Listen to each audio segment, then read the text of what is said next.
Hello and welcome to the show today, Paul. Good morning. Or I guess it's still morning where you are out in the Illinois area. Welcome to Manufacturing E-commerce Success. Thank you for being here. How are you today? Good morning. Good morning. It's a pleasure to be here. Yes, in Illinois we have 4 degrees huddled together. So So these are the days when you just hunker down and sit by the fire and sip on some tea. Those are my kind of days. I love well, that. we had an exercise program outside this morning. So What was your exercise program? it's a group of men Uh-huh. who get together and simple rules. One of those is always outside. I love that. That's fantastic. So I that was was just good. I don't know. Maybe these would have been good this morning as earmuffs. always outside. How long did you last outside before you're like, Uh, "I gotta get back in?" about 40 minutes. That's pretty impressive, pretty impressive. Man, I was just, talking on a podcast yesterday about one of my strategies that I use for, like, whenever I need to decompress or get centered or whatever, and without Yeah. fail, I love that mantra. It's my body always tells me, "Go outside." Isn't that so Yes, funny how healing absolutely. it can be, Yeah. even when it's bitterly cold out? Right. Right. So, well, thanks so much for joining us. I am so excited about this topic today. It is so relevant because the pace of change is happening more and more quickly within organizations as time goes on. It just seems like just change is so a part of what it takes to build a company and to survive, frankly, and it's only increasing with AI and everything. So, Yeah, I absolutely. love this topic because change usually brings out a lot of resistance. And I think this is going to be so fun to hear about. You built your career on how to navigate people through this. So, just to kick off our program, my first question I wanted to ask you, Paul, is if you could come up with one word or one statement that kind of sums up you, your purpose, what would that be? What is it that kind of is your purpose for being in what you do?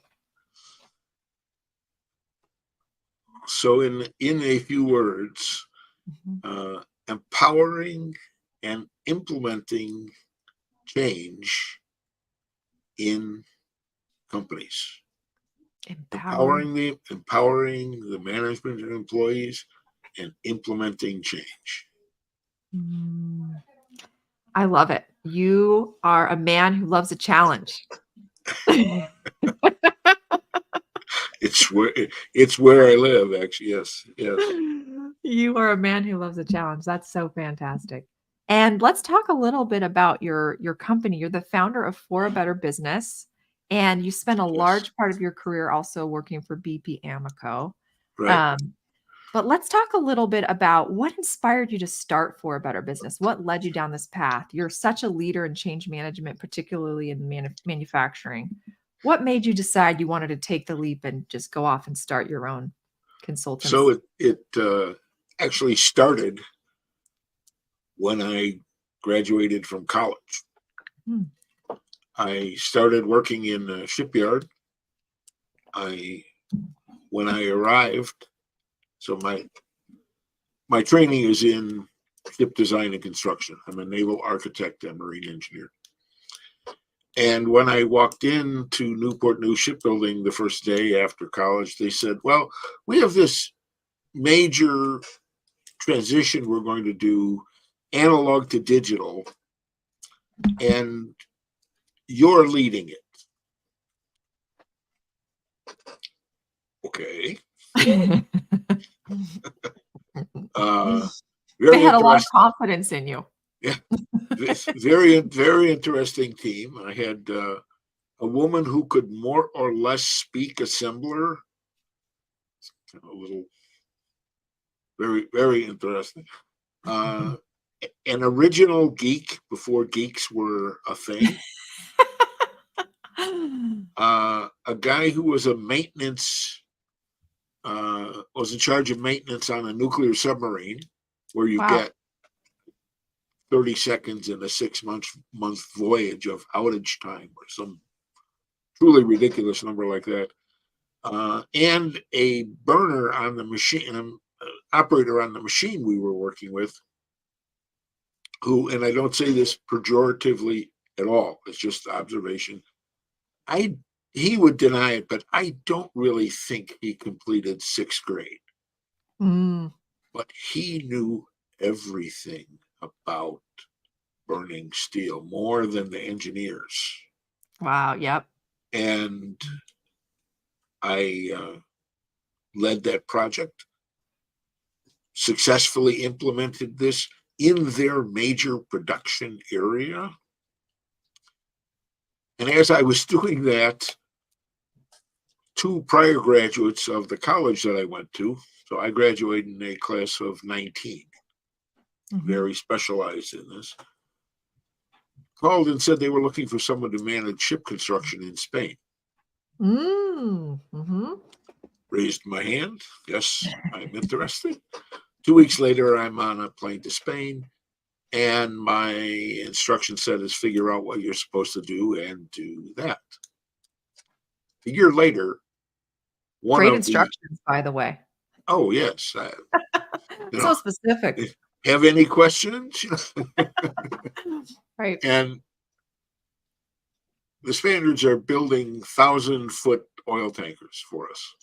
A year later, one of those comes into Lisbon for its guaranteed dry dock. My boss says, "Why don't you go over there and take a look, observe? What? Maybe we will find things that we can apply to the ships still under construction." One of the inspections reveals that the bearings of the main engine have failed. Oh my goodness. This can ruin your day well into the afternoon. Right. And I call my boss in Chicago, describe to him this situation. And he thinks for a minute and he says, "Fix it." Hello? Hello? Hello? Literally just those 2 words, just fix it. That was it. Man, he had such faith in you. What leadership. So I had, at that point, I was 23. I had no authority over anybody in this chain here. No domain knowledge. I had the faintest idea how they made bearings. No staff, no budget. I didn't speak Spanish or Portuguese. We didn't have a contract with the engine builder. We had a contract with the shipyard, but not the engine builder. And the engine builder built the engine under license from a company in Denmark. Wow. So this is just teed up for success, right? Oh, yeah. So much complexity, so much, ambiguity. It's the definition of all of that. And if you came up with a list of, how do you run a project, you would have none of these things on that on that list of maybe with the word avoid in front of it. Which I think just goes to illustrate there is no perfectly orchestrated project. Every project you go into is going to have things that you're not expecting or that are going to go wrong. That is like the nature of change and uncertainty, right? Like it's just one of the core principles that gets lived out every day. Yeah. So I go to Spain and I ask the engine builders management, what's the plan? Seems like a logical question. And they basically say, we don't have a problem. Wow. We think the Danes have a problem. Whew. So at that point, I basically have nothing. And I'm sitting in my hotel room trying to figure out what to do. I get their permission to go down on the floor and see how they actually make the bearings. The employees speak Spanish.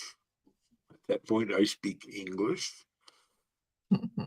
And that's not the bad news.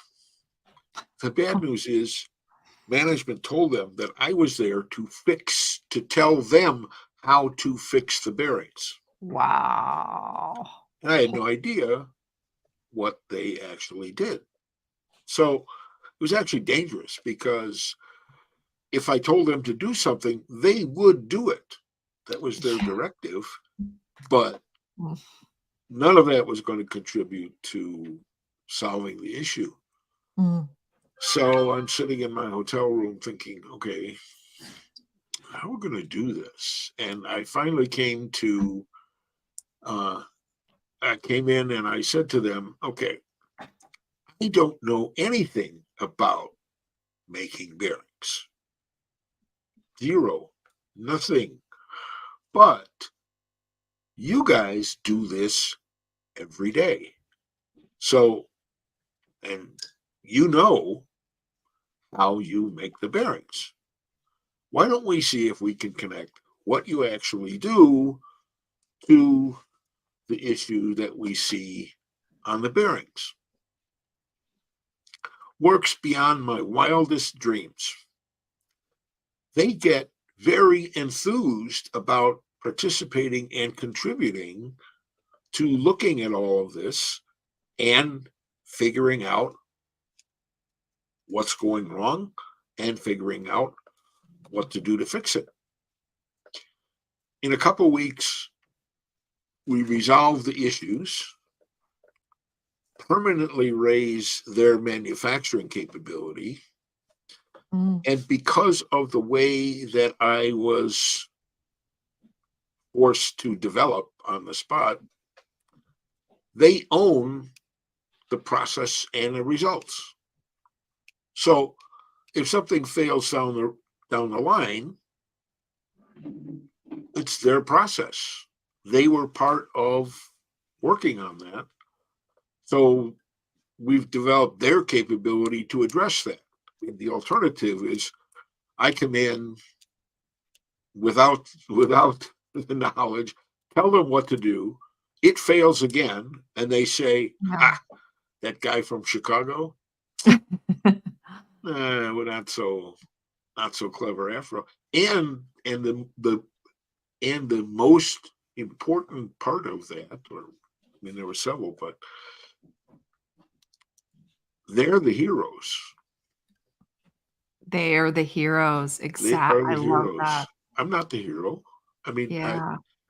I'm I'm listening. I'm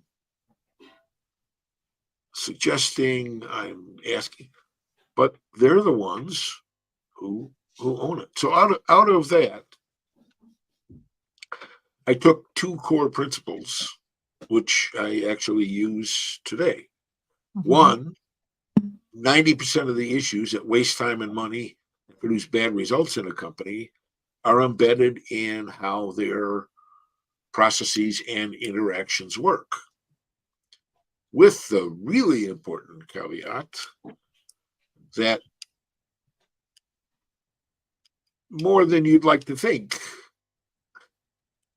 how things actually work differs from how it's documented or Mm. expected that they work. We're we're seeing that play out in the headlines right now. As Yeah. a matter of fact, Oh, yes. Yeah. Poor um, Boeing. Yeah. uh, and the second core principle is the employees are the world's experts at knowing what they actually do every day. That was certainly the case in Spain. They knew what they did. It didn't match the documentation, but they knew what they did. And then when we went through it, we got to what reality was, Mm. not what I said had to happen, or what is reality, which is a very, very, very powerful thing. So I saw from that this could be applied to other problems. This was not unique to this.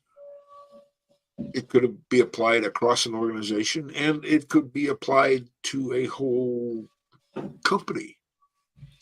So I did that kind of thing in Amoco, and Mm. I got the reputation for taking tough issues Mm-hmm. from here to there in that much time with the buy-in from the people who were there. That And, is a tough, I mean, that is quite the skill. That's incredible. Oh my gosh. and the IT department recruited me on that basis, IT department at Amoco. Yeah.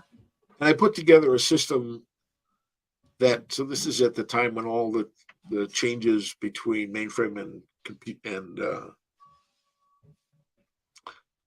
PC technology are happening. Nothing works with anything else. And my job is the team I'm running to recommend to the corporation what products they should use globally.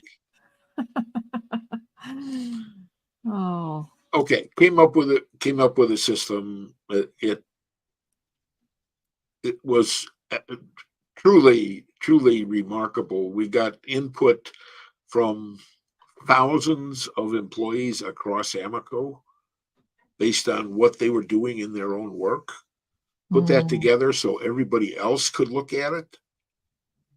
And a simple means to contact our group if they had questions.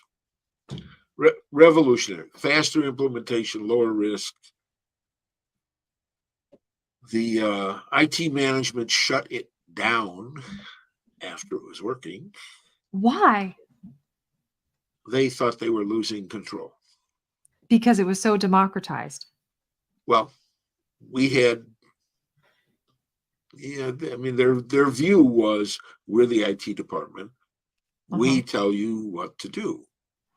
And Wow. yes, highly demanded. So I looked at, take a step back. Oh, and they paid me a big bonus to do it because it wasn't even on my objectives. I just looked at it and said, this makes all the sense in the world. Right. And I said, well, okay, so the company I'm working for, my core skill, take things from here to there in that much time, is not valued at the moment. Mm. Yeah. I'm going to find companies that do value that. Yeah.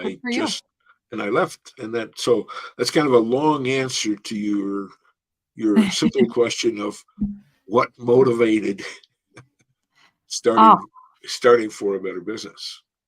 I love that. What I think is so beautiful about that is that your approach is all about inclusion, right? It's including all those stakeholders that are part of the process very early and letting them have ownership over whatever the outcome is. And just really taking the time to respect, include, and have like massive humility to bite that pride that you might have to be the authority, and with Exactly. humility go to them and say, I need your help. How, I need your insight here, and what respect that shows them. So I have a follow-up question about that. So I've been involved in quite a few digital transformation projects and e-commerce in particular. And I do them with B2B manufacturers who have no experience whatsoever in e-commerce at all. It's a completely new world for them. So you mentioned before, like with some of these problems, you're asking them to help solve a problem that they have some level of, understanding about, right? What about like a transformation where, you have a sales team, for example, who's rooted in these traditional sales strategies for decades. And now there's this new e-commerce, solution coming in. How do you recommend, or what would you suggest to get those folks on board with something that they know nothing about and help them feel a part of the ownership of adopting to kind of this new way of selling and doing business? It comes down to starting where they are rather than coming in and saying, and I've seen this in companies as well, when I get engaged, and they've done some things, they put in they put in a CRM system.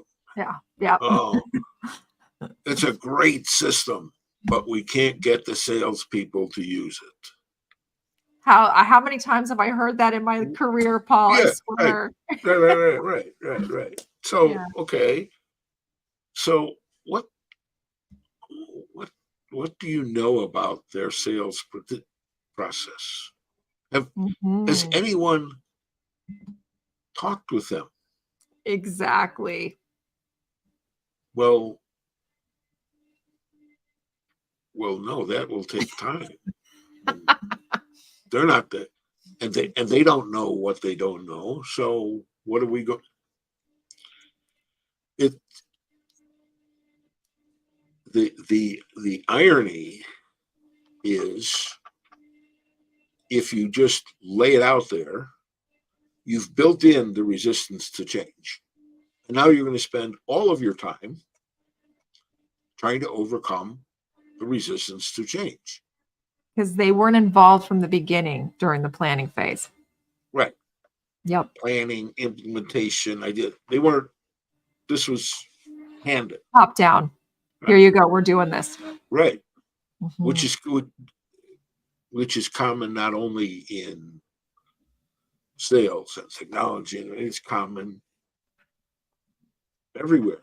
That's why, if you will, change management is often really just kind of nice words on top of we're trying to overcome the resistance to change that we created.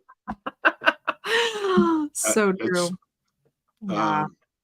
So, but starting there, I mean, I've been involved in. I mean, I had a company that was in automotive. Mm-hmm. They were the driver at the moment was they needed to get a next level certification, and if they didn't get it, it takes them off the table for new business.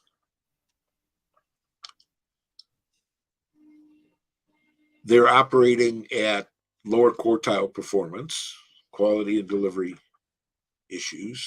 Mm-hmm. They've got a blame culture. Everybody blames everybody else for what's going on. They can't conceive what the next level really looks like. And I walk in and I don't know anything about their business. Yes, I've been doing things in manufacturing for 30 years, but I don't know anything about their company. We working together, and we'll get later to the 1 day buy-in to change. Yes. That drove this in 30 days. We resolved 75 issues in their company. So people say, well, there's only 1 or 2 things you can work on, and beyond that, 75 issues across every function and level in their business. In 6 months, a 30% increase in earnings without firing anybody. Wow, that's incredible.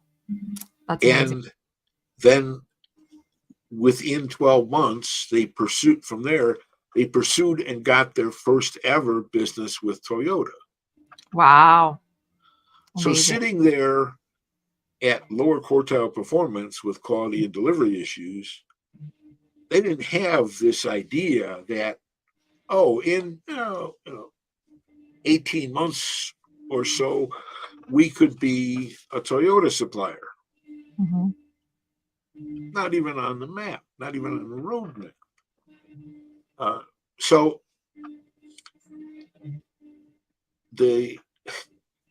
one of the things that people consider when they say, well, we don't really have time to get people involved, they'll just slow us down. We're trying to get this implemented. And by the way, it's on my goals for the year. the irony is if you start with what they actually do, Yeah. it's actually much, much quicker because you're devoting all of your time to resolving issues that matter with the people who know what those Mm-hmm. issues They're on the are. front lines. They're doing it. Yeah. They're doing it every day. Yeah. I love that. We've got some really great comments coming in from Sarah. Sarah Murray, my dear friend. She says, that's great. They have to buy in to ensure the solution is successful. So true. And then she loves your comment, Paul, about the blame culture. Yeah. She's going to be And borrowing that. Yeah. right, Thank and you. the transformation as in doing that, Mhm.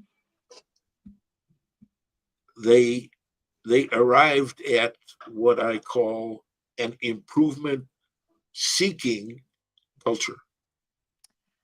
Not, I mean, people say, "Oh, we're all involved in continuous improvement," and you sit in on the management meeting before the auditors come in. They're going to ask us about continuous improvement. Anybody have any examples?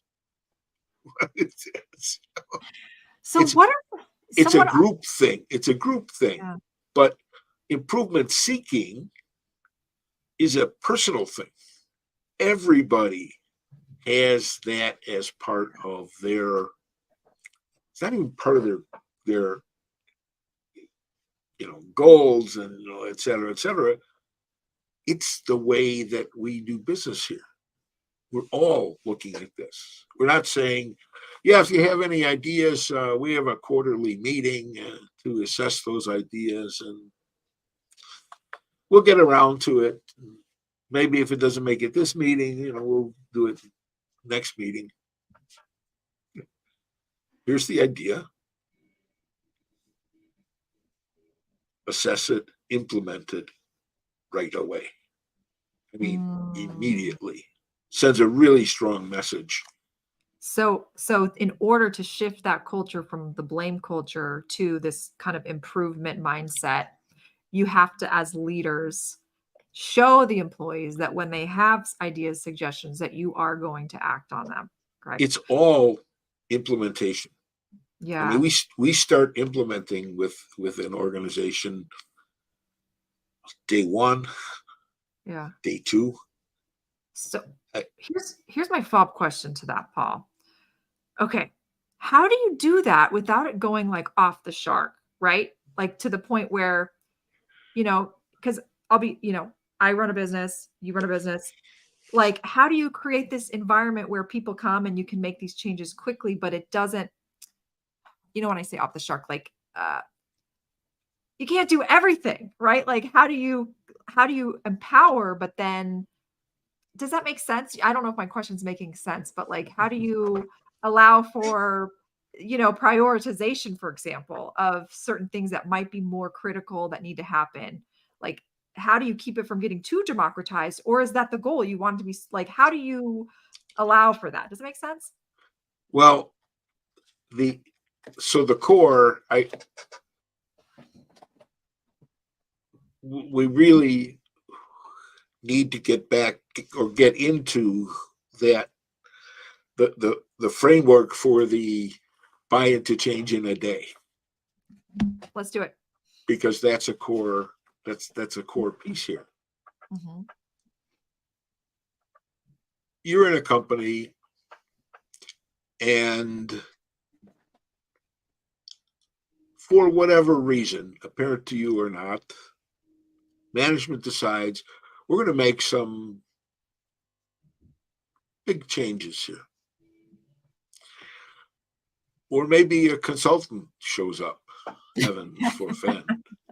A consultant. Oh no.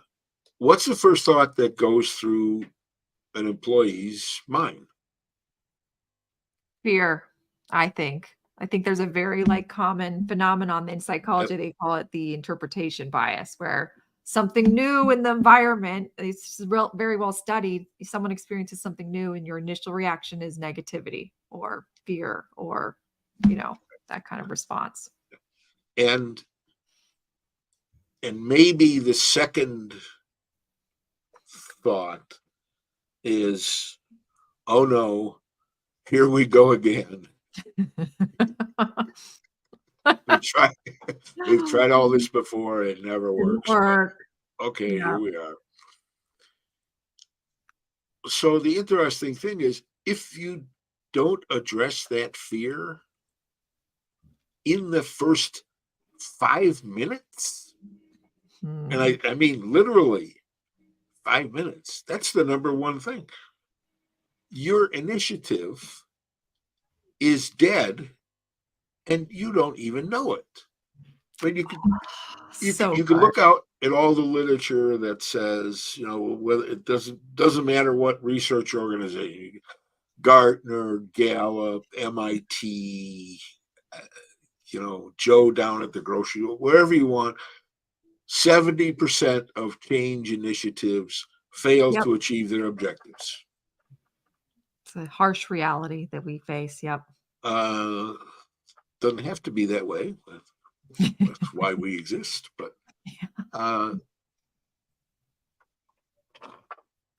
if you don't address that fear right away, I mean, if your solution is, well, we've got this great training program. Everybody's going to spend 5 days in this training program, and then, you know, whatever words follow that. Well, I have nothing against training. At all.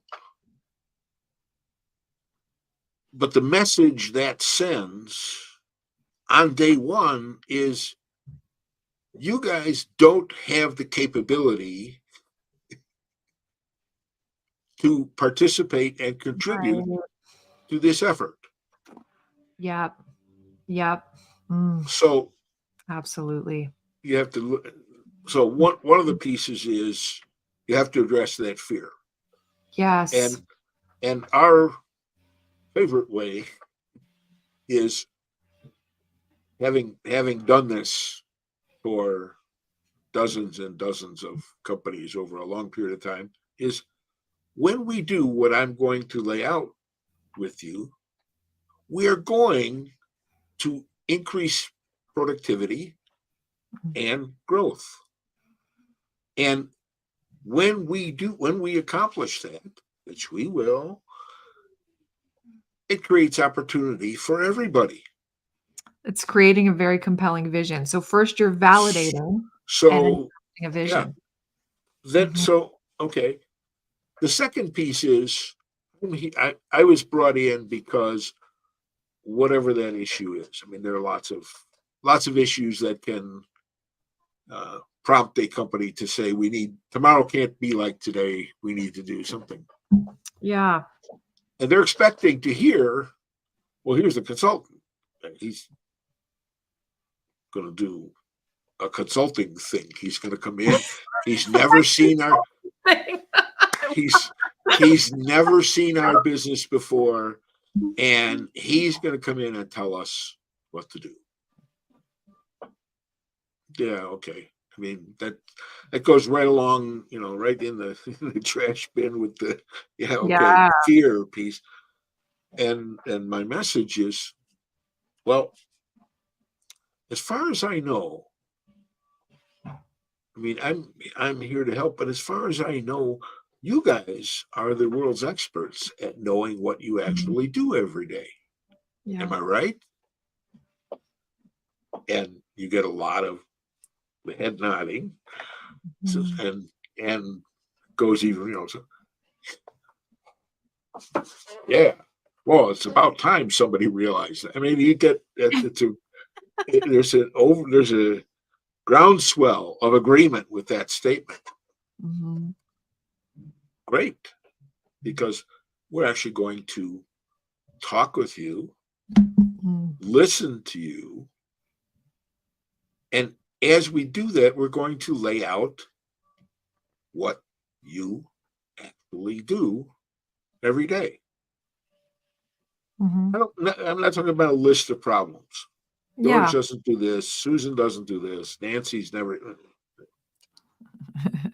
How does it work? Mhm. No study required, no training required. They do it Yeah. every day.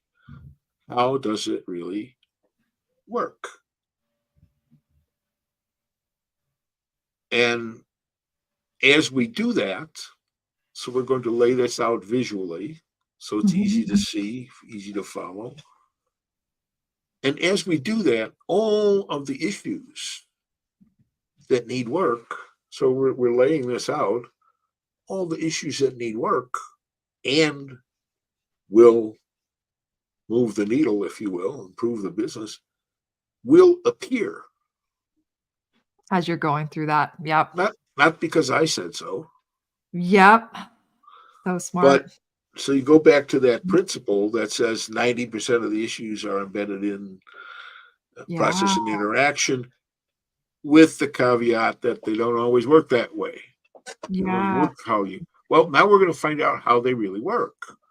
Yeah, and then people do it differently, right, from one person Well, to the next, and right, sometimes right. yeah. But when you lay this out, and as you're and then the other, let's say the fourth part of that message is, and as we find issues, you guys are not part of the problem. You're part of the solution. Mhm. Yep. So let's do a quick review of the bidding. This is no fault. Okay, we're not looking for low-hanging fruit and poor performing employees. This is, I don't talk to them this way, but this is a system issue, whole system in the company. So Yeah.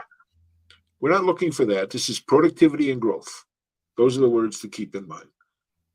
Mhm. Secondly, you guys are the world's experts at knowing what you do every day. So we're going to listen to you, lay out how things really actually work. And as we see things that need work, which we will, Mhm. you're part of the solution, not part of the problem. So before we get started, we're usually about 5 minutes, maybe 10 into this meeting. I really only have one question. Who's in to work with me on that basis? Raise your hand. How many hands go up? Yeah. No, that's incredibly empowering for folks. And I think it's brilliant, and yeah. and instead of creating this resistance to say, hi, I'm the consultant, I'm the grandest tiger in the jungle. You should listen to me because I've been doing this for 30 years. Everybody yawns. They, they hope the donuts came from their favorite shop, so that this will be just fine. Um, they're in, Yeah. Well, and here go ahead. yeah, I think that's so great. I didn't wanna cut you off. Keep going, Paul. Keep going. So that then the next thing that happens, okay. So maybe we're half hour from intro to this, Yeah. maybe. Then interviews are going to start.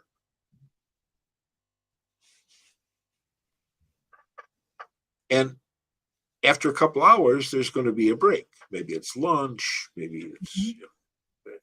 whatever it is. And then what people really want to know is this guy for real? Did he do what he said? Because we've Mhm. heard a lot of people who say X and then they go and do Y. Yeah. And what they hear is, yeah, absolutely. He just, guess what I did? I told him some of the stupid stuff we do. He didn't say, well, that's stupid. Don't do that. It's okay. Validation, right? Let's Validation. let's understand how it works. Maybe it sounds stupid. Maybe there's a reason for that. I don't know. Mhm. We'll find it.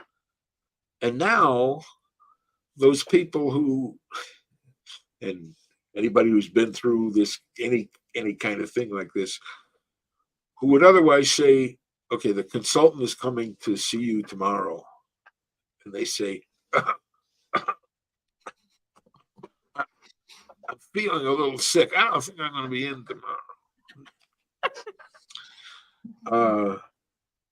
Are now saying, you pass them in the hall and they say, when are you going to come and see me? Because I got stuff to tell you. I love that. That's such a beautiful approach. It's a whole different environment Mhm. than saying, well, we laid out this program. It makes all the sense in the world to us. Why aren't people doing it? And grilling people and, Yeah. giving them Pointing points fingers. Yeah. on their demerits and Mhm. warnings and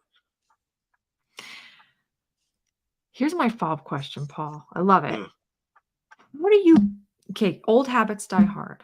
And so this is like wonderful. Paul, you've done this, you've transformed these organizations.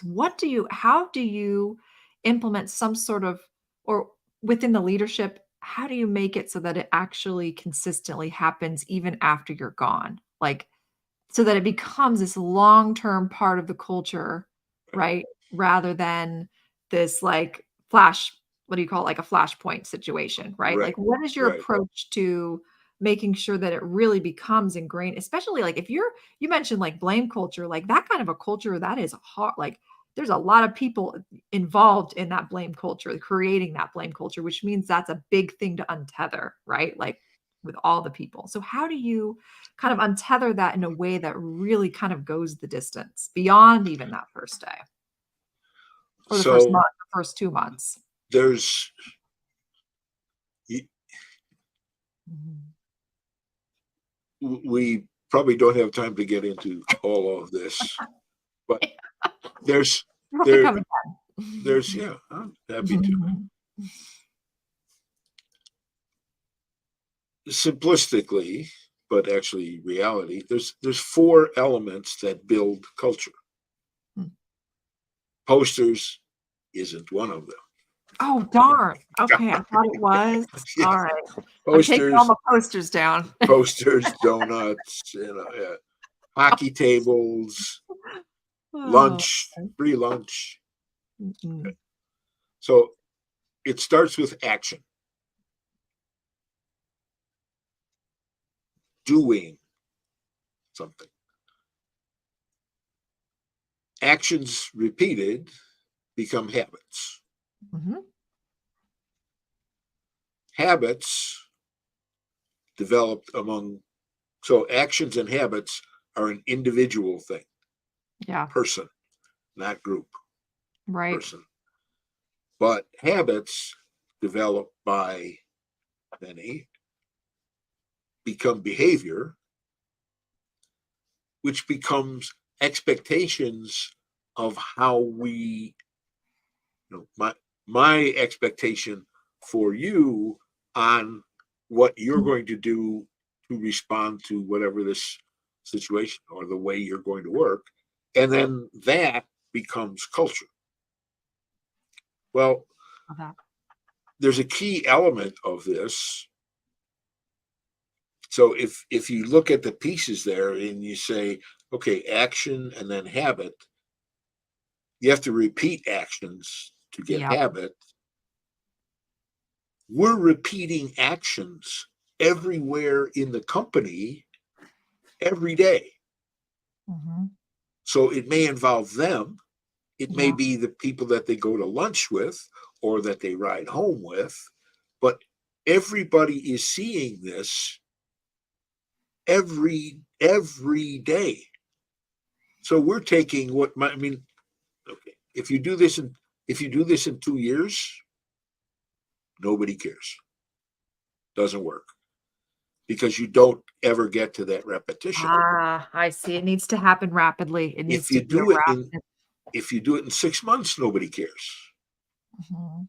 You do it in weeks and Interesting. implement change as you go. Yeah. Now it becomes embedded in the organization. So I Hmm. had a distributor. They were in their mode was like a blame culture driven by management that said, if something went wrong, let's find out who did it and we'll fix them. That's the problems have owners, and now we're on the search for the guilty. Yeah. We did this with them, 2 locations, in about 6 weeks. Wow. When I and we implemented their first year results from doing this was $1.2 million in hard dollar savings. Wow. When I came back a few months after this initial period, because I happened to be in that city, not as this is an official check-in, the management and the employees are grabbing my arm and saying, look what we did here. Oh, Look, that's here we amazing. had this issue. This is what we did, and we solved that issue. It is so thoroughly ingrained in the organization that it really takes an active, destructive instinct, because it has become the way we do business. Yeah, so I And imagine in this scenario, like, you allow the people to kind of set whatever the milestones are gonna be, right? They kind of, like, have ownership over, "Okay, this is milestone 1, 2, 3 of how we know we're successful," rather than you I'm assuming, but you correct me if I'm wrong, like, rather than you saying, these are our goals," you're empowering them to kind of create that from the very beginning so that they are the ones kind of deciding, "Okay, 6 weeks in, this is what success looks like." yes, uh, and that is an uneven process, Okay. because as you discover things, Yep. you discover, oh, look at that. There's $300,000 of invoices that haven't been sent out. Product's already gone, Mhm. didn't send out the invoices. Oh, well, it seems like something worth looking at.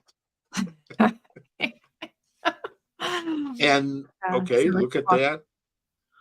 Identify what, how does it actually work? I don't really care how it got that way. Just how does it really actually work? Where's the sand in the gears, if you will? And so it is a very dynamic Yeah, it's very organic and very process. flex and adapt. Yes. Wow. Exactly. And because of that, so another company was a specialty chemical company, Mhm. private equity portfolio company. They did an acquisition, tried to integrate a company into this headquarters, hired a big consulting company to do it, who did it in the traditional way. I was brought in when they were at 50% on time delivery as a result of that. Oh my gosh. In 30 days, went through and went, built this visual twin that I didn't give it a name before, but that's what it is, visual twin of the company. And we identified 14 separate initiatives, all of which had to be pursued at the same time. Wow. And we're able to do it because everybody understood what we were doing. What's the Mhm. process? How does it work? We're not doing blame. We're not doing I don't care. Let's understand how it works, and let's use that as the impetus to get to the Mm. next. Okay, so they got to from 50% on time to 96+% on time, while Bravo. taking while taking 22% out of the inventory, Damn. and they were the heroes. Right. That's amazing. Everybody was the hero because they were all contributing and participating, and including, by the way, a big technology extension. While we're talking about econ, very big technology extension completed because we knew process and we knew cold how everything really worked. Yeah. Uh, Implemented big extension 6 months faster than the vendor thought possible. And when we did the cutover to the new system, completed the cutover for the whole company in 4 hours. Hello. That's amazing. Speed. I mean, speed is a real essential component here. So they say in the in Urgency, the yeah. in the NFL, if you will, there's no defensing speed. So Same thing here. You can, you, among many other advantages, you can out execute all of the naysayers before before they can even get up ahead of steam. We've already accomplished that. so I have a question though about like, I mean, this is incredible that you're able to help these organizations make these changes so rapidly, but what happens like any change project I've been a part of, there's always a period of frustration. People get frustrated during that whatever the change is because things are different. So when you're doing these initiatives, how do you handle the frustration that comes and the overwhelm maybe that comes during the process? Or does that even happen? Or can you avoid that altogether because of this framework that you have? Well, with this framework, Mhm. so people say, "Well, I don't have, we don't have time for that." Well, what's happening here is every day we're taking time and effort out of the process. So Mhm. people are getting more time to do their work. The Yeah. operator who got this job all set up, and then they discovered they didn't have one of the materials. So Mhm. now he has to tear down the setup and go to another job. I mean, you could say, well, he's being paid, whatever he is for the hours he's working, but that's a really that Mhm. is frustration, and Yeah. we're taking that out of the system. Yeah. So So it's helping people see and understand that, yeah. and they're doing it. Mhm. So and there is a level of responsibility and Mm. accountability, not in the truth. I mean, see, people say, "Oh, well, somebody's going to be accountable for that," and then you say, "Well, what does that mean?" I don't know. Well, this is these. I mean, this is their own job, Mhm. and they have the opportunity to make it work better. And anything that they come up with, we're executing on right away. So that I, I won't say that I've never seen anybody get frustrated. I won't say that. Mhm. But it's not a feature of Yeah, it's this not a side approach. effect. It's not something. Well, there aren't. The thing is, there are no side effects. They're Mhm. all main effects. Some are undesirable, like that. It's true. So, we don't see that as a dominant. I mean, It doesn't derail. it doesn't derail, and it's really sticky in the system. Yeah. because it's what people are doing every day, and they've already participated and contributed. Right, So right, exactly. they, So you if know, they they have any overwhelm or frustration, there's a modus for where they can fix it because it's going to be taken care of because of the way the culture is. right, Yeah. because of what we've Mhm, developed in mhm, this mhm. initially really short period of time. Now you can't be, I mean, the issue of priority. Well, you can't resolve everything in really, I mean, in 30 days. Yeah, I But think that's the but challenge is like but you how democratic do you get it and at what level do you have to say and well who decides, you know? well I mean at that point, so in the specialty chemical, oh, here's 14 initiatives, do them all. That's the priority. All right. In other cases, the this that automotive company that I mentioned, we went through with their management in a weekend every single process front to back, top to bottom in the company, which nobody had ever seen before. Mhm, And out of that, they could identify priorities that say, here's these things are priorities.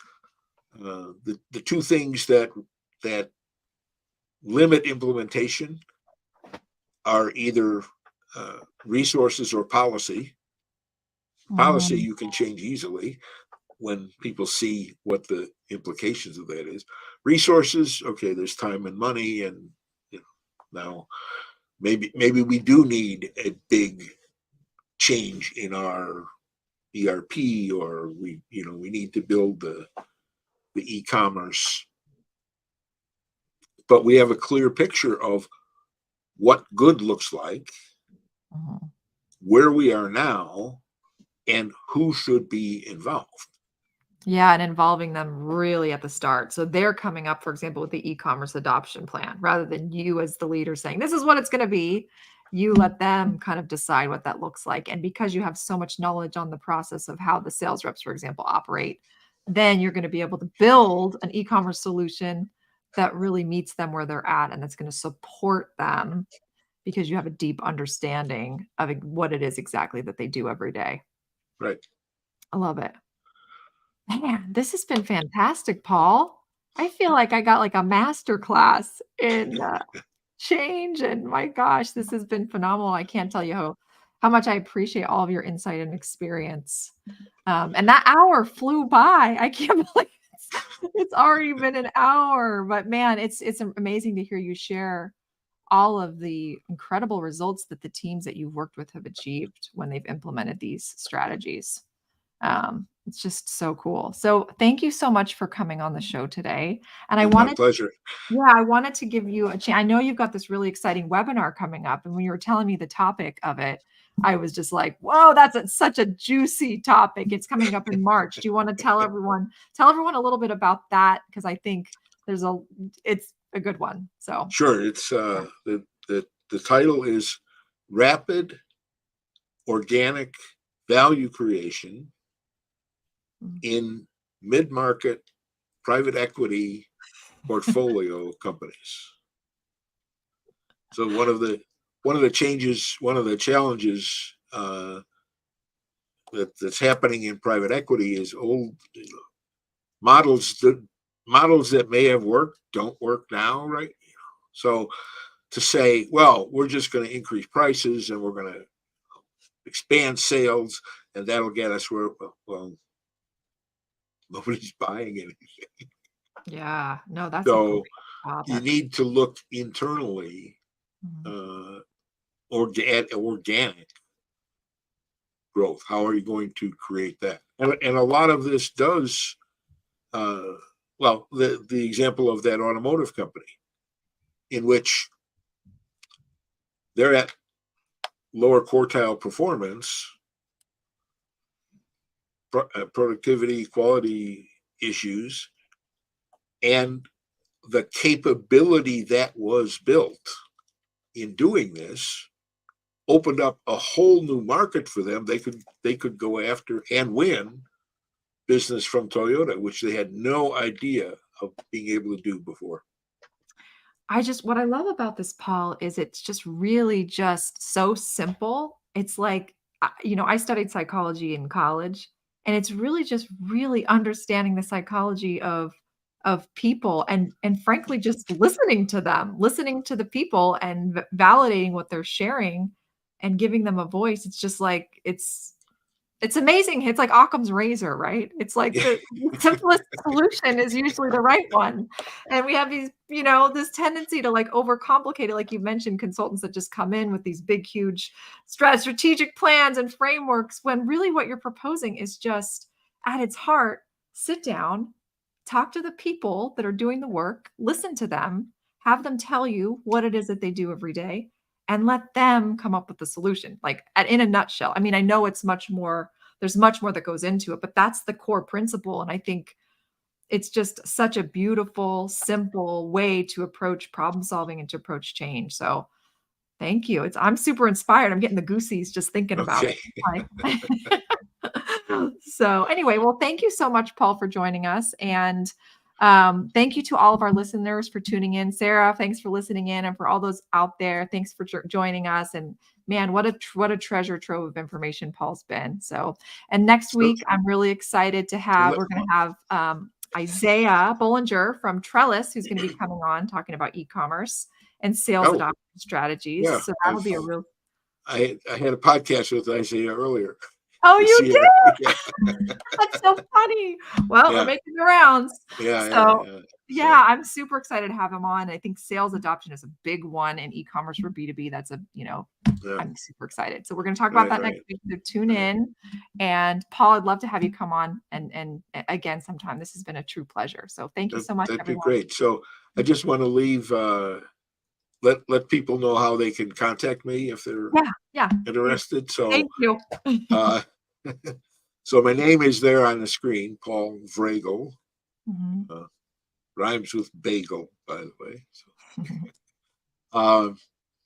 So the website is For a Better Business, and that's the number 4, followed by the letter A, the word better, the word business, just like it sounds. And on the homepage there, there are a couple links, and you can directly from those send me an email or book a Zoom discovery call to talk about a situation that you're working with. The website itself has case studies and speaking examples, and there's a wealth of information there as well. We have a YouTube channel which is accessible through there. So I'd be happy to have a discovery call and take it from there. So thanks for having me on the podcast today. Yeah, I appreciate it. You bet. It's been my pleasure. Thank you for coming on. Likewise. All right, you guys. Thanks, Paul. And thanks, everyone. Have a great day. Have a great day. Take care. Goodbye.